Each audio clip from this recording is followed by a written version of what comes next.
Umemalizika kwa ushindi kwa Young Africa kuibuka kwa Silver Striker kuibuka na ushindi mbele ya Young Africa ambayo imekuwa bora zaidi kwa misimu kadhaa.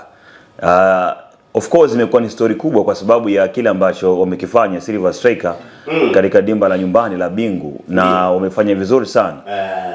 Kitu kizuri kwanza, mashabiki waliitika kwa wingi kwenye uwanja huu japo hawakujaa 100%, lakini mashabiki walikuwepo wa kutosha ambao wameifanya mechi kuwa na vibe pia kwa wachezaji wa Silver Striker.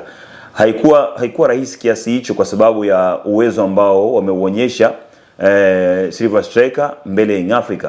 Young Africa walitetereka eneo la kiungo kwa muda mrefu sana.